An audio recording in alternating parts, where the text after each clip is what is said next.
استغفر الله العظيم استغفر السلام عليكم ورحمة الله وبركاته.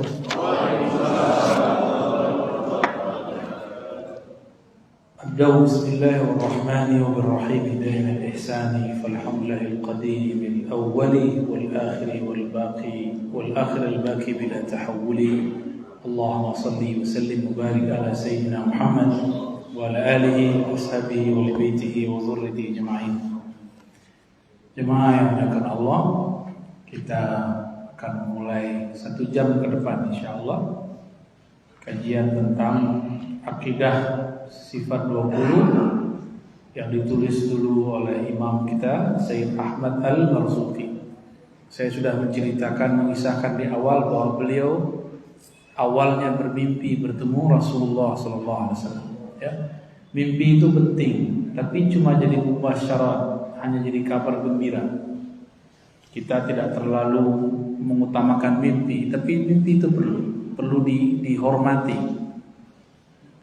Cuma kita nggak akan menjadikannya sebagai asal dari sebuah dalil atau hujjah.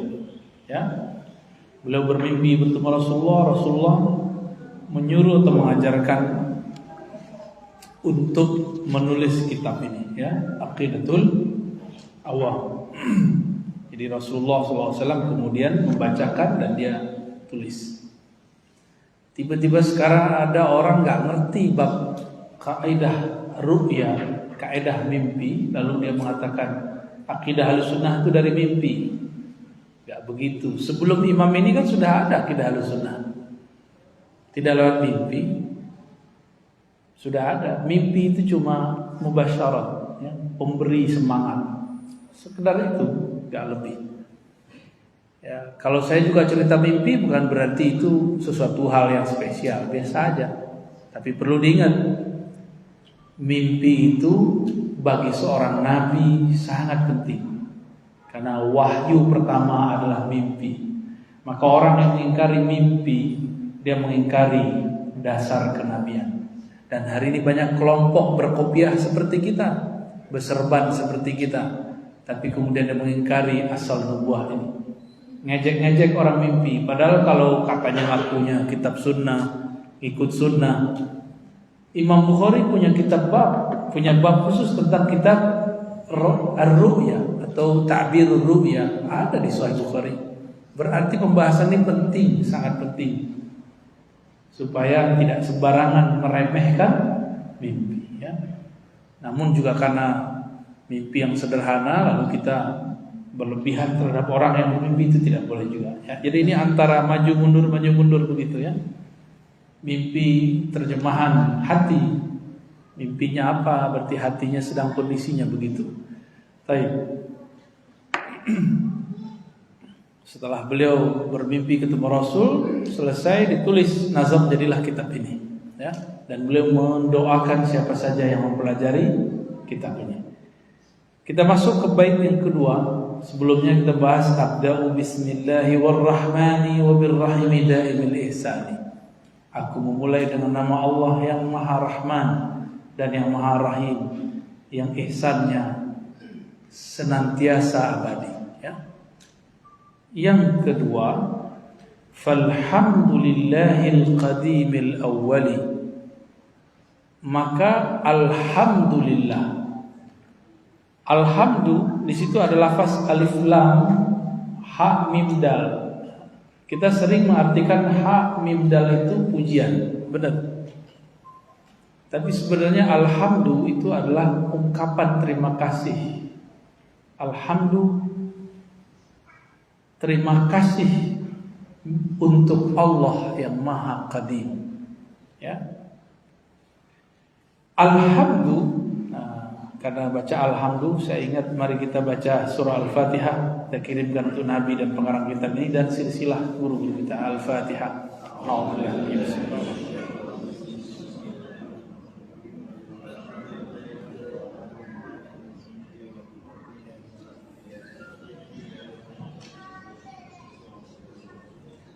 Falhamdu, dan pujian atau ungkapan terima kasih yang paling sempurna. Itu makna alif lam. Alif lam itu sempurna. Apa arti alif lam? Kesempurnaan, kamaliyah, kesempurnaan Allah Subhanahu wa ta'ala. Maka falhamdu, kesempurnaan pujian, kesempurnaan rasa terima kasih hanya layak dipersembahkan untuk Allah. Coba lihat nama Muhammad.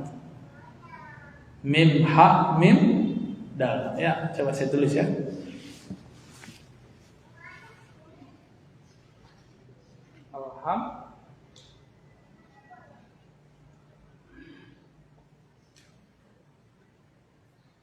Kelihatan?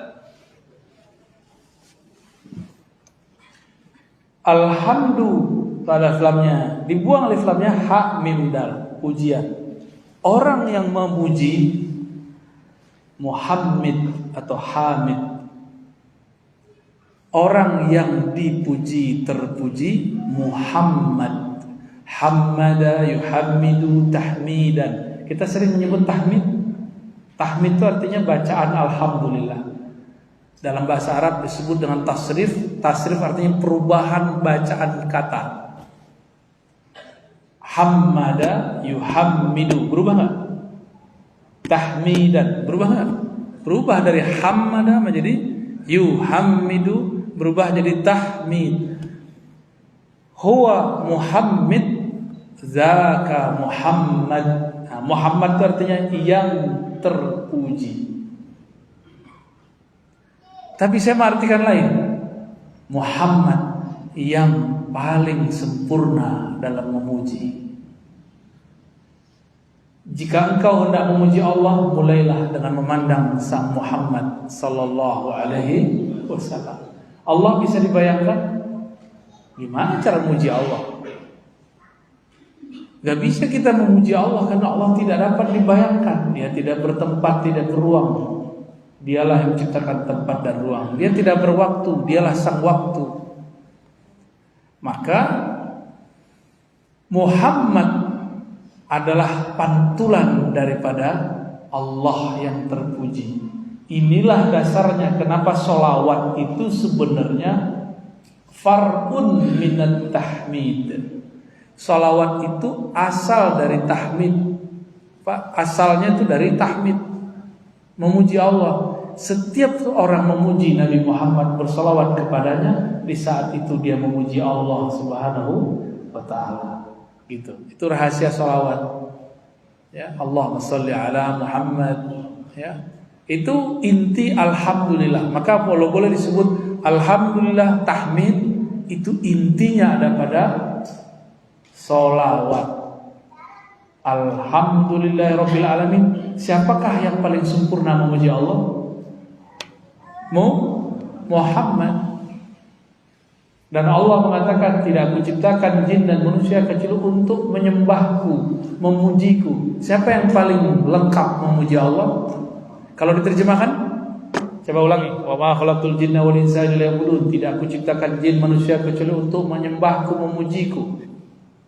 Siapa yang paling banyak menyembahnya? Yang paling bagus memujinya? Muhammad. Coba diganti. Tidaklah aku ciptakan jin manusia kecuali untuk Muhammad. Itu masih banyak aja nggak ngerti ya. Kalau IQ rendah jangan kritik orang lah ya. Kalau IQ kurang, kalau nggak ngerti, tanya lagi maksudnya apa, maksudnya apa. Kita jelasin ntar.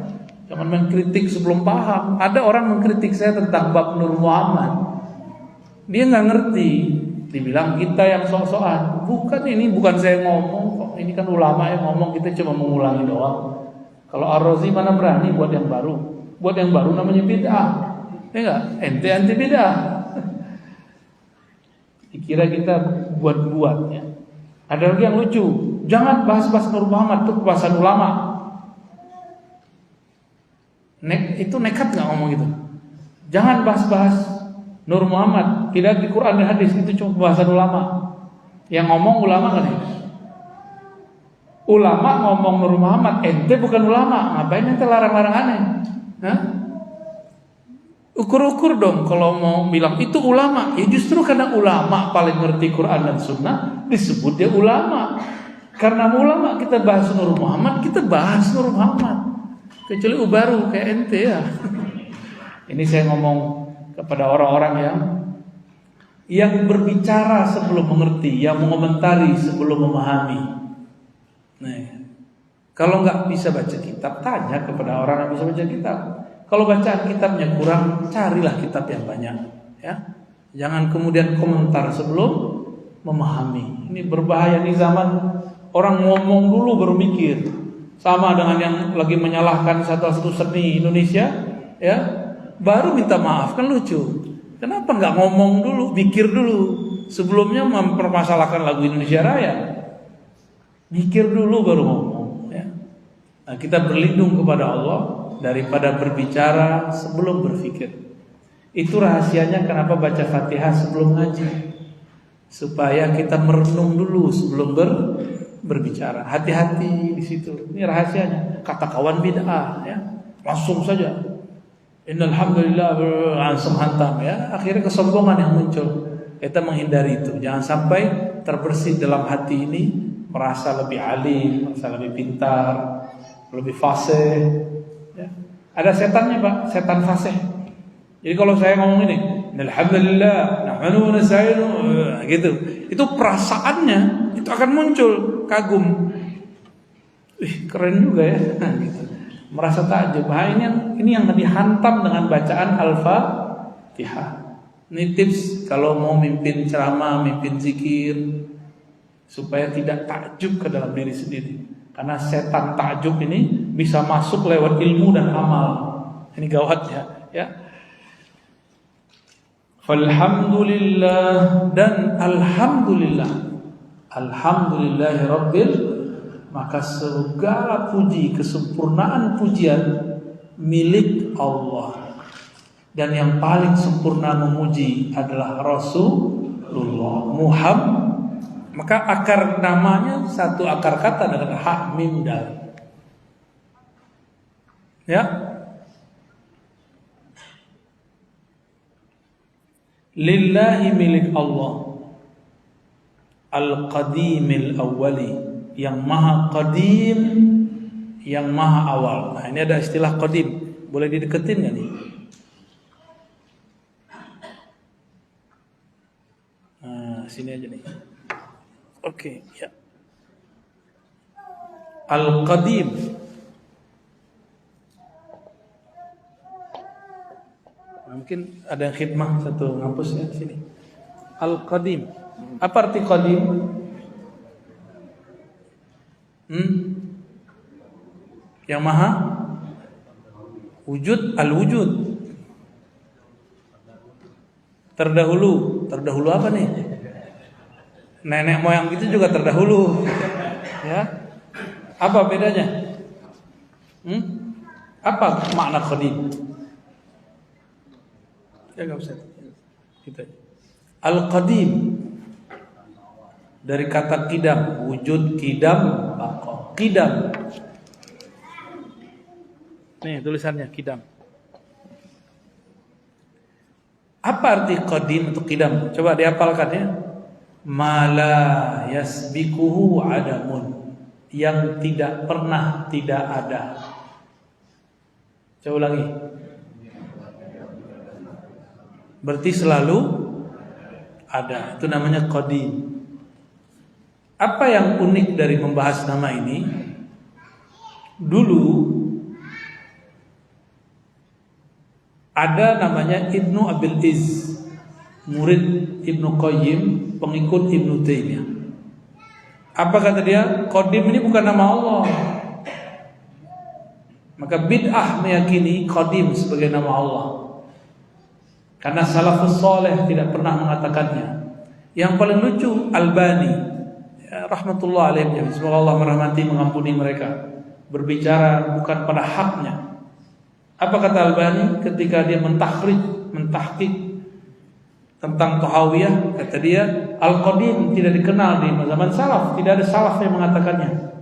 Salaf itu ujungnya tahun 300 Hijriah. Hijriah. Itu ujung salaf. Oke. Adakah di kalangan ulama salaf yang menyebut Allah qadim? Ada. Namanya Imam Thahawi. Lucunya Albani membahas kitab Thahawi, tapi dia nggak ngerti Thahawi ini salaf.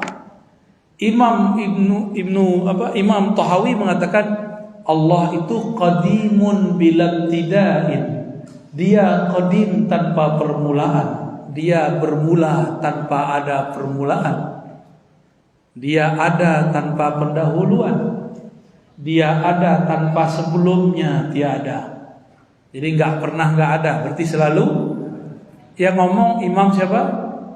Thahawi. Imam Thahawi hidup di zaman salafus saleh, wafatnya tahun 321 Hijriah. Jadi wafatnya agak di zaman abad keempat. Tapi hidupnya dia lahir sekitar tahun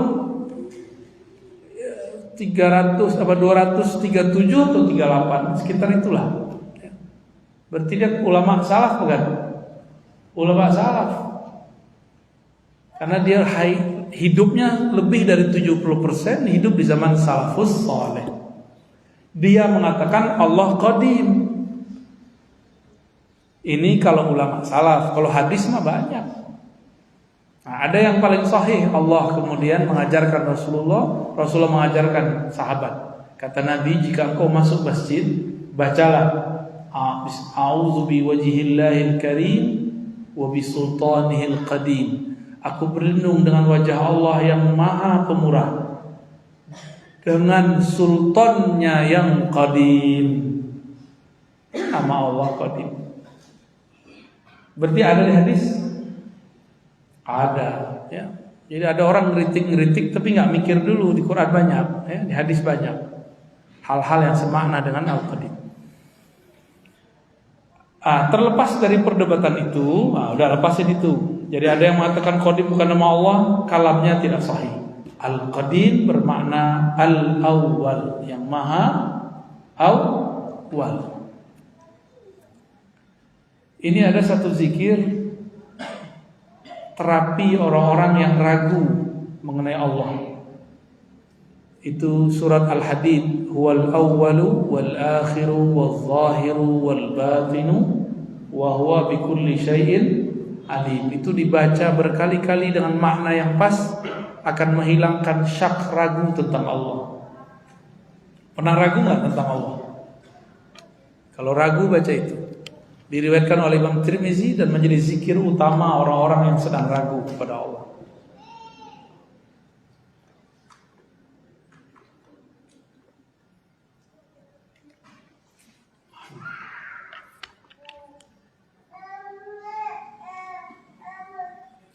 Di dalam zikir-zikir yang diajarkan ulama-ulama Ahlus Sunnah dulu, seperti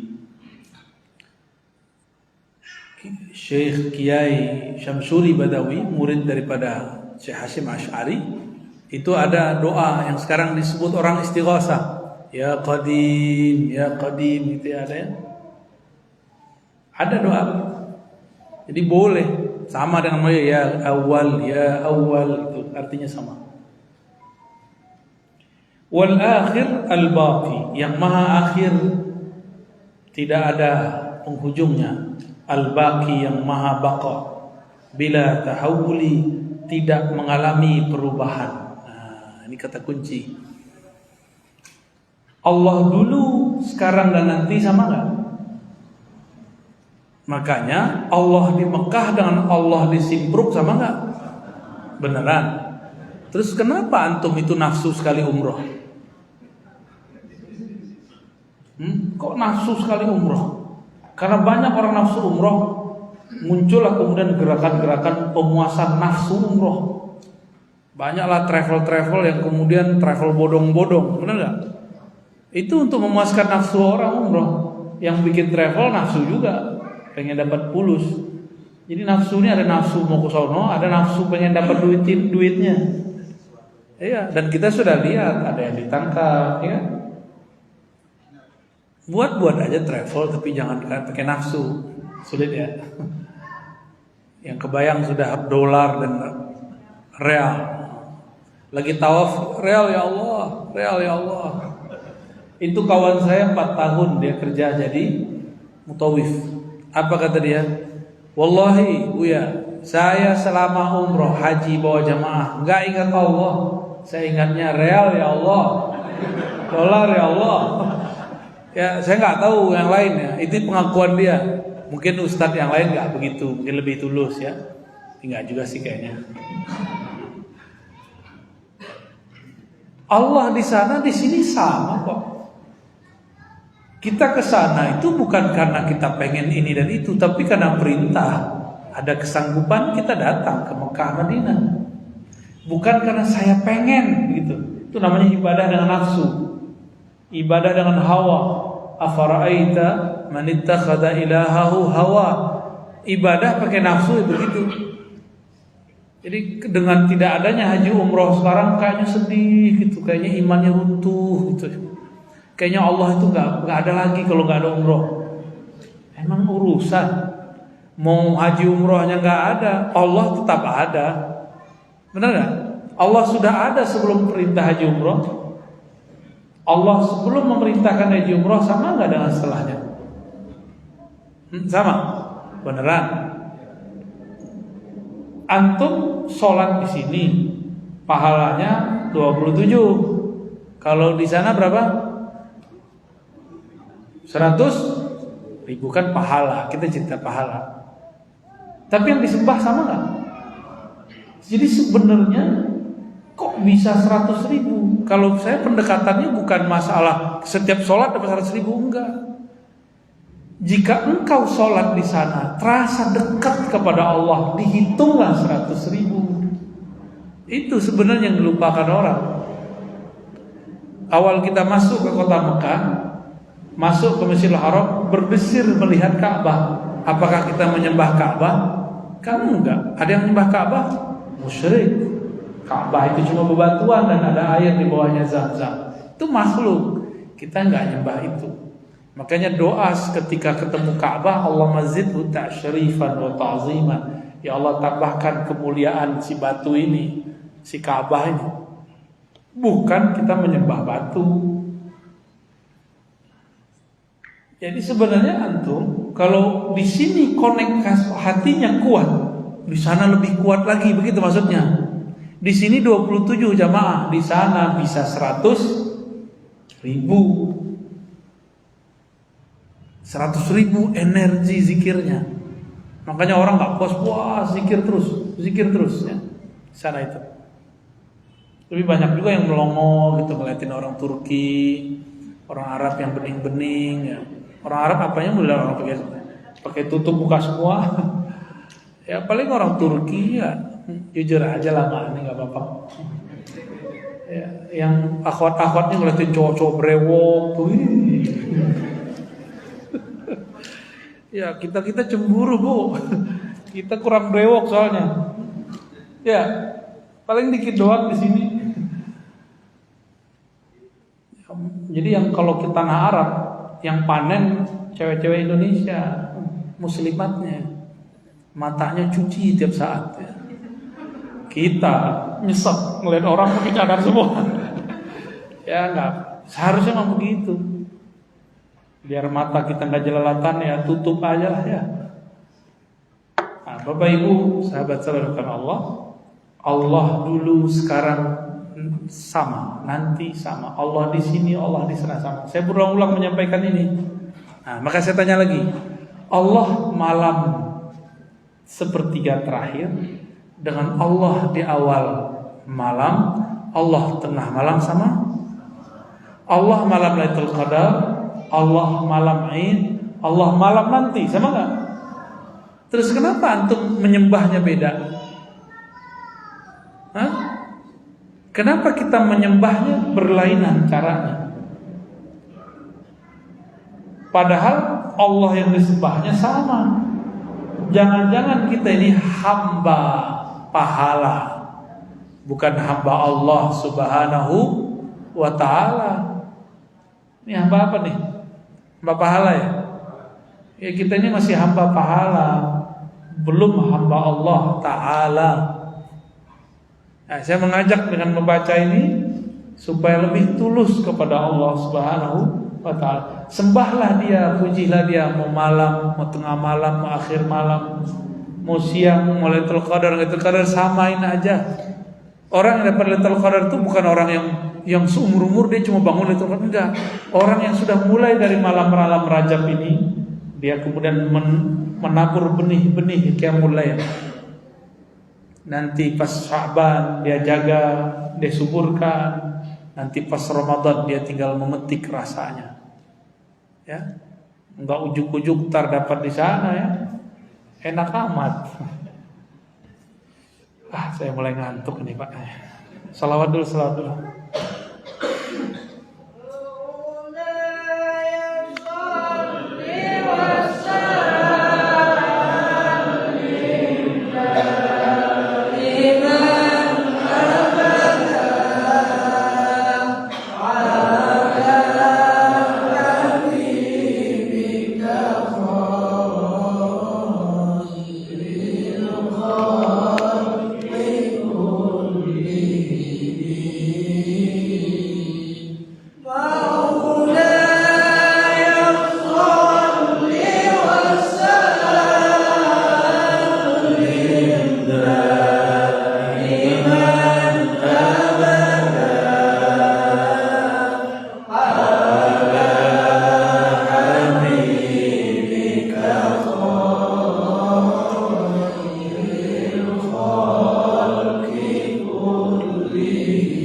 Pas sekali ya. Bait ketiga tentang salawat. Summa salatu wassalamu sarmada ala nabi khairi man qad wahada.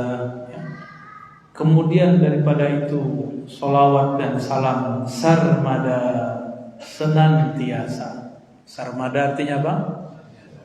Senantiasa. Ala nabi khairi man qad wahada, terhadap baginda Nabi Muhammad sallallahu alaihi wasallam, khairi, sebaik-baik, man, orang yang qad, sungguh, wahada, telah mentauhidkan Allah Subhanahu wa ta'ala. Jadi yang paling sempurna mentauhidkan Allah itulah baginda Rasulullah sallallahu alaihi wasallam.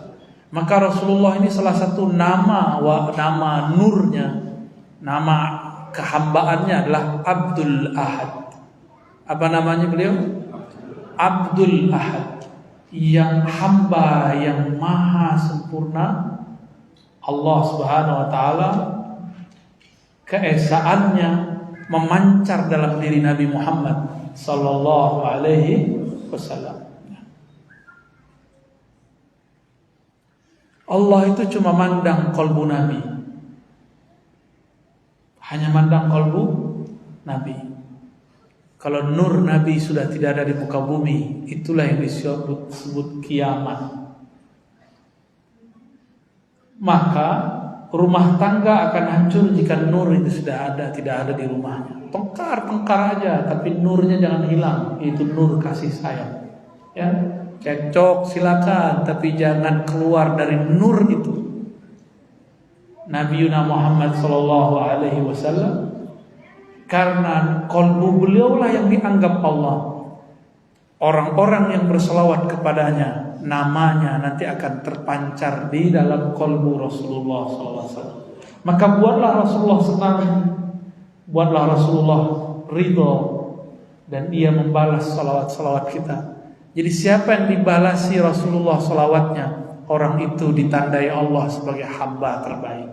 Insya Allah. Jadi pintu menuju Allah itu cuma Nabi Muhammad, bukan mursyid. Mursyid itu cuma pewaris Nabi Muhammad. Maka seorang mursyid jangan jadi penghalang murid-muridnya. Kiai jangan menjadi hijab murid-muridnya. Harus menghantarkan muridnya secepat mungkin kehadiran Allah Subhanahu wa ta'ala. Sholawat itu ragamnya banyak. Sighat, bahasa Arabnya redaksi. Redaksi ini yang penting adalah fasholli wa sallim. Maka boleh digubah dengan ungkapan apa saja. Berbeda dengan kelompok ekstrim dan jahil zaman ini yang mengatakan tidak boleh bersolawat kecuali sesuai dengan riwayat. Padahal riwayat-riwayat itu berbeda dalam menyebutkan redaksi, menunjukkan bahwa periwayat hadis juga berbeda-beda dalam bersolawat. Kalau ahli hadis boleh beda, kenapa ahli fikih tidak boleh? Jika ahli fikih boleh berbeda, kenapa ahli akidah tidak boleh? Jika ahli akidah berbeda, kenapa ahli zikir, ahli tasawuf tidak boleh? Sayyidina Ali berselawat dengan lafaz yang dia buat sendiri. Al-Hasan Al-Basri membuat lafaz sendiri. Imam Syafi'i buat sendiri. Gak apa-apa. Gak bisa bahasa Arab, boleh pakai bahasa Indonesia. Bapak cukup katakan, ya Allah, sampaikan salam, rindu, cinta kepada Nabi Muhammad sallallahu alaihi wasallam. Itu sudah selawat. Ya, jadi selawat itu nggak mesti seperti yang mereka bilang harus sholli. Ya. Orang udah selawat, udah nangis, udah rindu, dia masih membid'ahkan orang. Ya. Kita udah nangis nih, sallallahu ala Muhammad. Kita sudah merasa merinding, dia masih bilang bid'ah. Apa isi hati ya orang-orang begini tuh ya? Nggak ada cinta di kalbunya. Orang sudah rindu Allah, rindu Rasul, dia masih sibuk menyalahkan orang yang rindu kepada Allah dan Rasul. Maka ke depan gak usah dihiraukan kelompok-kelompok ini. Kita beramal saja, ya. Maka saya menjawab itu cuma dalam rangka menenangkan umat dan jamaah. Gak ada urusan, saya gak perlu ditenangkan lagi. Cuma jamaah ini kan perlu ditenangkan dikit-dikit ya. Kayak antum ini kan butuh ketenangan. Ya, butuh dilus-lus dikit, nih ada dalilnya gitu. Berselawat itu boleh dengan angka-angka tertentu, boleh dengan jumlah-jumlah tertentu, pada waktu-waktu tertentu. Bebas. 1 selawat 10 rahmat. Maka orang yang berselawat 10 kali dapat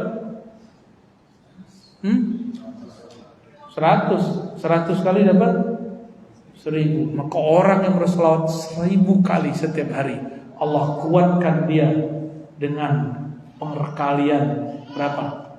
10 lagi, berarti 10.000. Jadi antum yang bekerja, berpolitik, guru ngaji, gak usah khawatir kalau sudah sholawat. Di dalam rahmat itu ada rezeki.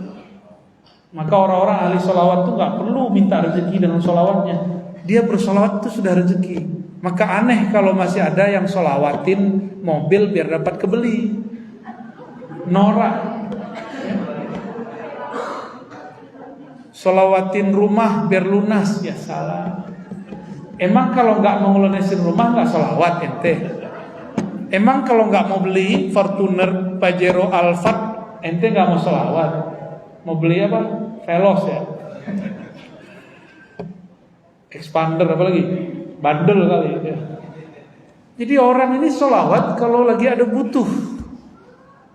Orang-orang begini, orang-orang tidak sopan kepada Rasulullah sallallahu alaihi wasallam. Kok minta dunia pakai nama Nabi? Itu orang paling aswaul adab, orang yang paling buruk adabnya. Meskipun kata ustadz itu bagus. Ustadz siapa itu yang ngomong ya? Mau sampai kapan antum begitu? Rasulullah nggak ridho kok. Rasulullah nggak ridho. Rasulullah maunya kita sholawat karena betul-betul cinta kepadanya, bukan karena kita pengen sesuatu. Oh ini kiai saya, ya kiai kamu nggak wali berarti. Cari kiai yang wali, Allah. Gampang nyarinya. Cari yang dia sholawatnya karena Allah Subhanahu Wa Taala, karena cinta Rasulullah. Itulah kekasih Allah. Kekasih itu dia bersolawat tanpa syarat, dia berzikir tanpa syarat. Itu baru kekasih. Kalau nggak matre ya. Ada orang nikah sama antum karena udah dapat kerjaan, itu namanya memanfaatkan ya. Ya boleh sih halal-halal aja, tapi secara kerohanian itu tercela. Coba antum nih, ada orang senang sama kita karena latar belakangan kita, dianggap kita guru lah, ustaz lah, orang keturunan orang kaya misalnya, anak kiai. Kita mandang orang itu apa? Ini cowok nih, mandang ceweknya apa? Cewek mah. Antum ridho nggak sama orang begitu? Senang nggak sama orang begitu? Nggak senang, ancaman, menghindar kita ketemu. Itulah yang terjadi pada orang-orang yang bersolawat karena ingin dunia.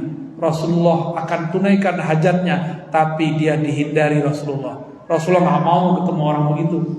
Maka kalau mimpi paling ketemu mukanya dari samping. Kalau mimpi paling ketemu punggung, Rasulullah nggak mau noleh dia.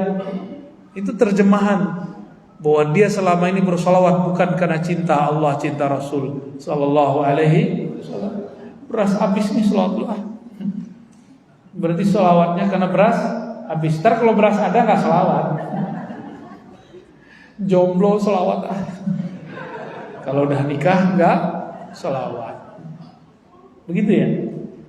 Itu cukuplah amalan begitu tahun-tahun lalu, tahun-tahun sebelumnya. Udah pandemi gini kok masih begitu ya. Ilmu asrar sudah dibuka, rahasia-rahasia Allah sudah diberi. Untuk apa lagi kita kemudian turun pangkat ya. Maka di akhir zaman nih cukup satu sholawat, tapi tulus kepada Rasulullah. Rasulullah senoleh kita. Daripada antum sholawat 4.404 kali supaya hajatnya dikabulkan. Maka saya jarang membaca sholawat-sholawat yang dari ulama-ulama yang isinya untuk memudahkan urusan, itu udah jarang saya baca. Malu aja bawaannya, merasa gak pantas. Itu thariqat zaman dulu lah, thariqat akhir zaman beda lah ya. Akhir zaman kembalikan kepada Rasulullah Sallallahu Alaihi. Allah bersolawat. Allah emang mau rumah. Allah itu emang maha jomblo kan esa. Allah gak butuh ya selainnya. Innallaha wa malaikatahu. Allah bersalawat kepada Nabi. Emang Allah mau beli mobil? Enggak kan? Berselawatlah sebagaimana dia berselawat kepada kekasihnya. Tulus. Ya, itu selawat antum udah sama dengan dunia dan seisinya. Ya. Ada yang selawat untuk melet orang. Ya salah. Norak itu.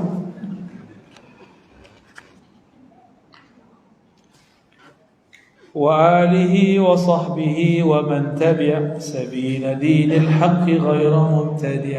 Nah, ini bagian terakhir yang mau saya sampaikan. Ini alhamdulillah ini dapat 3 bait nih. Jadi antum bersyukur kalau mata aneh agak sayup-sayup dikit mengantuk. Jadi penjelasannya enggak terlalu panjang-panjang ya. Dapat baitnya banyak. Wa alihi halaman 11 ya. Dan salawat untuk keluarganya, wa sahbih dan sahabatnya, wa man tabi' dan para tabi'in dan orang yang mengikutinya sampai kiamat. Sabila dinil haqqi, jalan kebenaran tanpa ada bid'ah. Nah, kita urai ya. Ternyata sholawat tidak khusus untuk Nabi, juga untuk alun Nabi atau ahlul bait, keluarga Rasulullah Sallallahu Alaihi Wasallam. Maka kita boleh mengatakan Fatimah alaihi salatu wassalam, itu boleh. Itu bukan Syiah. Ya. Al-Hasan wal Husain alaihimas salatu wassalam, itu boleh. Ja'far Shadiq alaihi salam, boleh. Ini dalilnya. Ya. Dari hadis Bukhari dan Muslim, Nabi bersabda ketika ditanya, bagaimanakah cara kami bersolawat wahai Rasulullah? Nabi jawab, qulu Allahumma salli ala Muhammad wa ala alih, atau wa ala ali Muhammad. Sampaikan juga untuk keluarga Nabi Muhammad. Berarti solawat juga untuk selain Nabi Muhammad sallallahu alaihi wasallam. Paham di situ? Suatu kali ada Ibnu Abi Aufa datang kepada Nabi membawa harta zakat banyak sekali. Ketika selesai berzakat, Nabi pegang tangannya, salaman, dan Nabi baca, Allahumma salli ala ibni Abi Aufa. Ya Allah, berilah salawat untuk ibni Abi Aufa. Salawat itu artinya apa? Usulur rahmah, sampainya rahmah. Itu arti salawat. Solat dan solawat dalam bahasa Arab katanya sama. Bedanya solat yang kita sebut kepada Allah, ada solawat kepada Rasulullah. Makanya coba dibaca yang bait nomor 3. Summas solatu. Solat kan tulisannya. Solat itu dalam arti ini solawat bahasa Indonesianya. Jadi dalam bahasa Arab solat dan solawat sama. Salat dan salawat sama. Apa maknanya? Wusulur rahmah. Maka setiap kali orang salat ada rahmah bersamanya, ya. Wasahbih. Nah, ini diperdebatkan dulu oleh para ulama. Bolehkah bersalawat kepada sahabat? Tadi saya sudah jawab. Nabi bersalawat kepada Ibnu Abi Aufa, sahabat bukan ahlul bait. Jadi boleh, ya. Boleh kita mengatakan Abu Bakar alaihi salam, boleh. Saya punya guru, mursyid saya dalam Thariqat Syaziliyah, setiap kali nyebut nama sahabat pakai alaihi salam, nama ulama pakai alaihi salam. Dalilnya dia pakai ini. Namun itu diperdebatkan oleh ulama yang lain seperti Imam Nawawi. Wa man tabi', dan orang-orang yang mengikutinya disebut tabi'in. Tabi'in ini murid sahabat Nabi. Mereka tidak bertemu Nabi tapi berguru kepada sahabat Nabi. Di antaranya adalah Imam Al-Hasan Al-Basri. Itu gak ketemu Nabi. Dia lahir di zaman Umar, di zaman Utsman dia hijrah ke Kufah, ya. Terus sabila dinil haqqi ghaira mubtadi', jalan ke agama yang benar tanpa ada bid'ah. Ini penting sekali. Jadi bid'ah itu apa sebenarnya? Boleh dihapus? Apa arti bid'ah, Pak? Tidak ada dalil, lolos. Tadi masih ada yang ngomong yang Nabi tidak lakukan. Nabi pernah azan nggak? Nggak pernah. Bid'ah dong. Jadi bid'ah itu bukan yang Nabi tidak buat. Kalau Nabi ngomong nggak perlu diamalkan. Kalau Nabi melakukan perlu dilakukan. Nah, ini nggak benar orang begitu, ya. Mufti gadungan namanya, ustadz palsu. Mana ada ulama begitu ngomong dari dulu. Jadi saya debat dengan seseorang, apa kata dia? Udah lama dulu. Ternyata kemarin ada teman saya mengulang itu, kisah itu. Kalau Nabi cuma mengatakan, memerintahkan, gak perlu diamalin. Tapi kalau Nabi melakukannya, diamalin. Ini orang gak mengerti usul fikih, ya. Dalil itu selama Nabi mengatakannya, melakukannya, mendiamkannya boleh. Udah jadi dalil dia. Dalil itu banyak, belasan dalil dalam Islam. Bid'ah, ada satu hadis yang sering dibaca, kullu bid'atin, setiap bid'ah itu sesat. Benar, setiap bid'ah sesat. Tapi maksud Nabi ngomong bid'ah itu berbeda dengan maksud Umar ngomong bid'ah. Umar ngumpulin orang sholat tarawih berjamaah, lalu dia mengatakan ni'matil bid'atu hadi. Ini nikmat paling keren, ya, kayak canda-candaan kiai-kiai. Ayo makan bid'ah yuk gitu. Banyak kita ketemu kiai suka nyandain bid'ah. Itu seperti Umar. Sayyidina Umar mengatakan ni'matil bid'atu hadi. Anaknya ngomongnya sama, Abdullah bin Umar mengatakan ni'matul bid'atu hadhihi. Maksudnya apa? Apakah Umar, Abdullah menyalahi Rasulullah? Karena ada seorang ustadz di daerah sono seberang. Kata dia, jika ada sahabat berbeda dengan Nabi, tinggalkan sahabat. Kayaknya benar ya? Kayaknya benar kan? Omongannya kayaknya benar. Tapi tujuannya apa maksud itu? Dia ingin membatalkan antum, tapi dengan kalam ini dia sedang menghina sahabat. Katanya dia anti Syiah, Rafidhah. Tapi kok malah menjadi seperti Syiah. Terbayang gak oleh antum ada sahabat amalnya bertentangan dengan Rasulullah? Terbayang gak? Sulit kita bayanginnya. Kayaknya dia punya buku setan kali ya. Dia menemukan sahabat berbeda bertentangan dengan Rasulullah. Itu bukan sahabat, namanya munafik. Sahabat itu disebut sahabat jika dia bertemu Nabi, percaya kepada Nabi, ikut sunnah Nabi, mata alal Islam, dan dia wafat dalam keadaan Islam. Itu yang disebut sahabat. Kalau menyelisihi Rasulullah berarti dia munafik, nggak masuk sahabat. Maksud dia ketika mengatakan Umar bilang ada bid'ah yang bagus, Nabi bilang semua bid'ah sesat. Ente tinggalin Umar yang benar.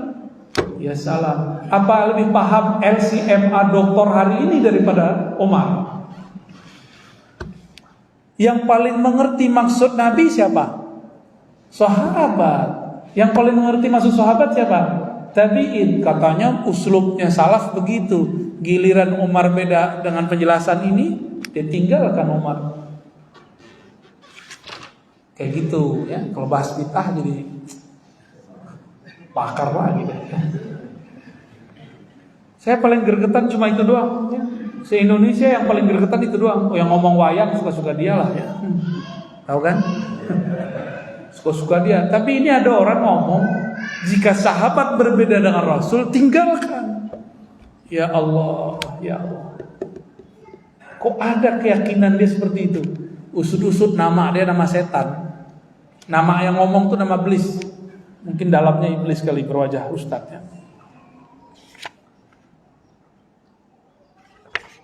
Bagaimana mungkin sahabat utama seperti Umar menyelisihi Rasulullah Sallallahu Alaihi Wasallam?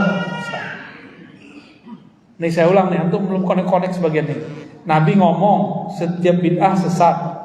Umar ngomong ini bid'ah terbaik. Bertentangan nggak? Kata dia, tinggalkan Umar. Yang benar cuma Rasul. Ini menghina Umar nggak? Menghina Umar. Oh, jangan-jangan ini Syiah gaya baru. Syiah bermanhaj salaf. Ada ya? Barusan.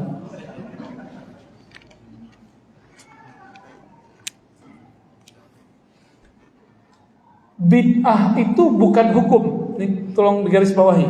Bid'ah bukanlah hukum. Hukum itu cuma 5. Wajib, mustahab atau sunat, mubah boleh, makruh dibenci, haram muharram. Berapa? 5. Ulangi. Wajib, 3, 4. Oke. Si bid'ah ini kan artinya sesuatu yang baru, yang Nabi tidak kerjakan atau dalilnya belum ketemu. Apabila si bid'ah ini ya kita dapati di suatu masa, maka dia tidak boleh dikatakan langsung dolalah. Masih dicek dulu, jangan-jangan dia bukan yang dolalah itu. Jangan-jangan masih ada dalil yang menyokongnya. Maka disebut kemudian bid'ah hasanah. Oh, gak ada bid'ah. Ente kok ngomong bid'ah dibagi-bagi, kan kata kawan kita gitu. Rasulullah bilang kullu. Ente masih bagi, menyelisihi Nabi. Gampang sekali balasnya. Kamu punya imam kan, namanya Ibnu Taimiyah? Ya, pasti dia bilang ya.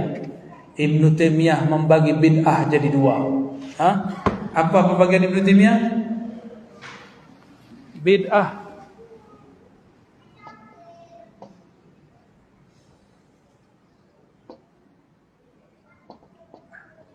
lughawiyah, syar'iyah. Syar'iyah. Jadi kata Ibnu Taimiyah dalam kitab-kitabnya, lebih dari satu kitab, terbagi dua, lughawiyah, bid'ah secara bahasa. Umar ketika ngomong ni'matil bid'atu hadhi, ini bid'ah paling keren, itu bid'ah secara bahasa, itu bukan bid'ah, dia namanya doang bid'ah, kata Umar. Jadi Ibnu Taimiyah, ini saya sebut ya, Ibnu Taimiyah,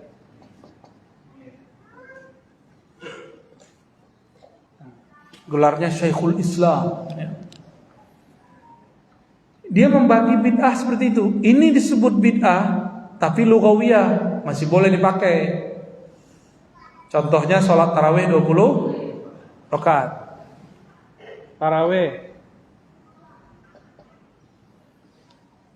Syariah ini bid'ah yang menyalahi syariat. Lo apa bedanya? Kita menyebutnya lughawiyah, ini apa kita sebut? Kalau ini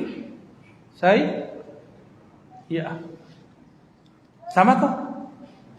Bid'ah baik, bid'ah buruk, ya sama aja. Kenapa istilah imammu boleh, istilah imam kita nggak boleh?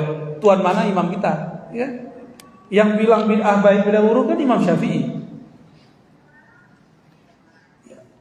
Lalu dilanggengkan oleh Imam Ibnu Abil Iz, Imam Ibnu Salah, dan ditulis kembali oleh Imam Nawawi. Wah, kalau kita ukur-ukur bisa begini Pak, emang situ lebih pintar dari Nawawi. Tapi kan kita nggak mau begitu, walaupun kita mau ngomong juga. Ya. Kayaknya ditegur mau selesai cepat ini. Udah jangan perang lagi bro.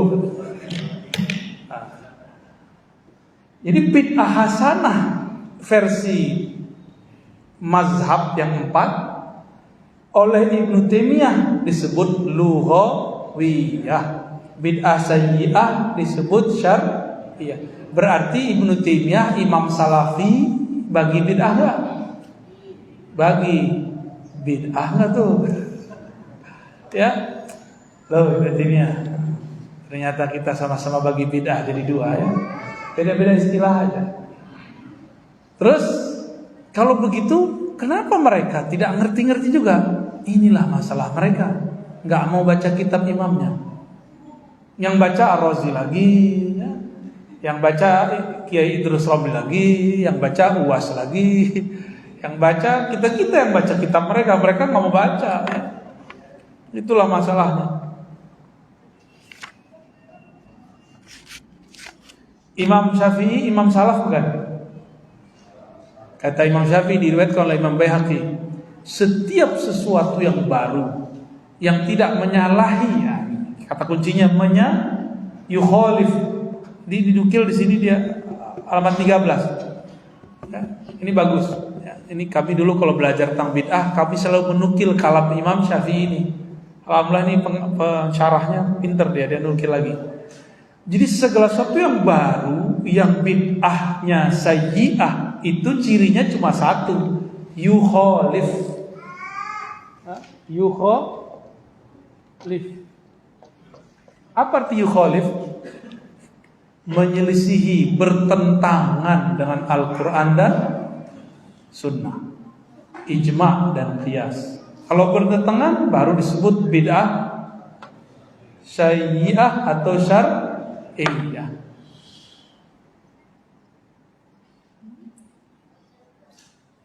Silahkan dibaca ya halaman 13 itu. Jadi Imam Syafi'i sendiri yang bilang ada bid'ah yang mazmum, sayyi'ah mazmum, sayyi'ah mazmumah, hasanah ini mahmudah, sama aja. Itu perbedaan istilah aja. Ya. Imam Syafi'i membagi bid'ah. Imam Syafi'i imam salaf. Ibnu Taimiyah membagi bid'ah. Dia pengen ikut salaf walaupun bukan orang salaf. Sekarang ada kelompok yang mengaku salaf tidak mau membagi bid'ah. Antum kira mana yang benar-benar salaf? Kitalah pewaris salaf yang sebenarnya. Cuma kita kan nggak perlu bilang-bilang kita salaf, ya. Nggak perlu, karena jangan-jangan penyebutan begitu menjadi sombong. Kita cukup mengatakan, wah saya hamba Allah bermazhab Syafi'i. Udah cukup, nggak usah bilang salaf ya. Salaf banyak.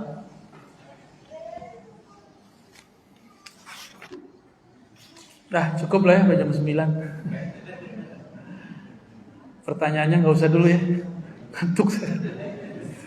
Baru tidur jam 1:30 ya. Dijemput sama itu Abdul Buset. Si Basit. Mana Basit? Dia kayaknya tidur juga tuh, ngantuk dia tuh. Karena sudah 2 bulan nggak ke itu apa sih tadi? Nabawi ya. Saya ingat-ingat wajah orang yang ngajinya sendu-sendu, saya datang ya. Kurang-kurang tidur gak apa-apa. Saya cuma minta doa aja ya. Tolong doakan kami semoga tetap fit, semangat dan tulus ridha menjalani jalan ini ya. Saya juga doakan antum semua semoga tambah faham akidah Ahlussunnah, tambah dekat kepada Allah, tambah cinta kepada Rasulullah sallallahu alaihi wasallam. Semoga Allah ridha kepada kita semua. Nas'aluka ridhaka ya Rabb, nas'aluka ya Rabb ridhaka wal jannah, wa na'udzubika min sakhatika wan nar. Subhana rabbika rabbil izzati amma yasifun wa salamun alal walhamdulillahi rabbil alamin.